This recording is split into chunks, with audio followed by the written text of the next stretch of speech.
मेहनत का महत्व।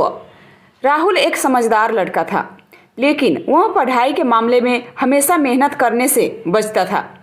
एक बार जब उसका पसंदीदा कप टूट गया तो माँ ने उसे बाजार से खुद जाकर एक अच्छा कप लाने को कहा। पहली बार राहुल को इस तरह का कोई काम मिला था। वह मन ही मन खुश हो रहा था कि चलो इसी बहाने उसे बाहर जाने को मिलेगा और उतनी देर कोई पढ़ने के लिए नहीं कहेगा। वह पास के बाजार में पहुंचा और इधर उधर कप खोजने लगा। वह जो भी कप उठाता उसमें कोई ना कोई कमी होती, कोई कमज़ोर होता तो कोई किसी की डिज़ाइन अच्छी नहीं होती। काफ़ी खोजने पर भी उसे कोई अच्छा कप नहीं दिखाई दिया और वो मायूस लौटने लगा।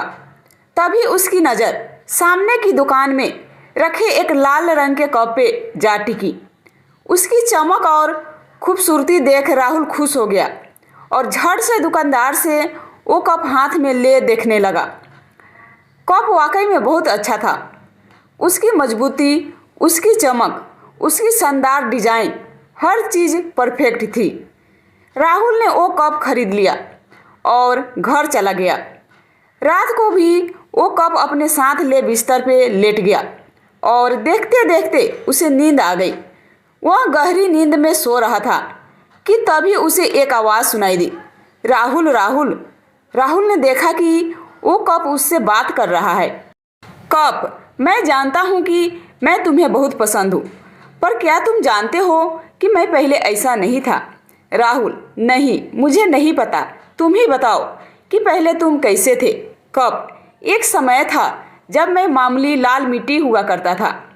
फिर एक दिन मेरा मास्टर मुझे अपने साथ ले गया। उसने मुझे ज़मीन पर पटक दिया और मेरे ऊपर पानी डालकर अपने हाथों से मुझे मिलाने लगा। मैं चिल्लाया कि अब बस करो, लेकिन वो कहता रहा, अभी और अभी और। मैंने बहुत कष्ट सहे। जब वो रुका तो मुझे लगा कि बस अब जो होना था हो गया। अब मैं पहले से काफ़ी अच्छी स्थिति में हूँ। लेकिन ये क्या? उसने मुझे उठाकर एक घूमते हुए चक्के पे फेंक दिया। वह चक्का इतनी तेज़ी से नाच रहा था कि मेरा तो सर ही चकरा गया। मैं चिल्लाता रहा, अब बस, अब बस। लेकिन मास्टर कहता, अभी और अभी और वो अपने हाथ और डंडे से मुझे आकार देता रहा जब तक कि मैं एक कप के शेप में नहीं आ गया। खैर, सच कहूँ तो पहले तो मुझे बुरा लग रहा था, लेकिन अब मैं खुश था कि चलो इतने कष्ट सहकर ही सही, अब मैं अपने जीवन में कुछ बन गया हूँ। वरना उस लाल मिट्टी के रूप में मेरी कोई वैल्यू नहीं थी। लेकिन मैं गलत था, अभी तो और कष्ट सहने बाकी थे। मास्टर ने मुझे उठाकर आग की भट्टी में डाल दिया गया। मैंने अपने पूरे जीवन कभी इतनी गर्मी नहीं सही थी। लगा मानो मैं वहीं जलकर भस्म हो जाऊंगा। मैं एक बार फिर चिल्लाया, नहीं नहीं, मुझे बाहर निकालो, अब बस करो, अब बस करो। लेकिन मास्टर फिर यही बोला, अभी और अभी और कुछ देर बाद मुझे भट्टी से निकाल दिया गया। अब मैं अपने आप को देखकर हैरान था। मेरी ताकत कई गुना बढ़ गई थी। मेरी मजबूती देखकर मास्टर भी खुश था। उन्होंने मुझे फौरन रंगने के लिए भेज दिया और मैं अपने इस शानदार रूप में आ गया। सचमुच उस दिन मुझे खुद पर इतना गर्व हो रहा था जितना पहले कभी नहीं हुआ था। हाँ, ये भी सच है कि उससे पहले मैंने कभी इतनी मेहनत नहीं की थी, इतने कष्ट नहीं सहे थे। लेकिन आज जब मैं अपने आप को देखता हूँ तो मुझे लगता है कि मेरा संघर्ष, मेरी मेहनत बेकार नहीं गई।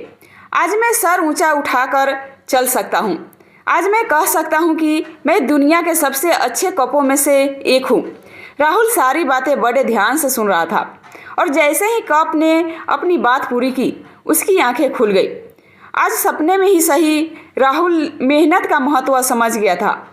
उसने मन ही मन निश्चय किया कि अब वो कभी मेहनत से जी नहीं चुराएगा और अपने टीचर्स और पेरेंट्स के कहे अनुसार मन लगाकर पढ़ेगा और कड़ी मेहनत करेगा। आशा करती हूँ कि आप सभी को ये कहानी पसंद आई होगी तो लाइक, शेयर एंड सब्सक्राइब जरूर करें और आप सभी को इससे क्या सीख मिली हमें कमेंट में ज़रूर बताएं।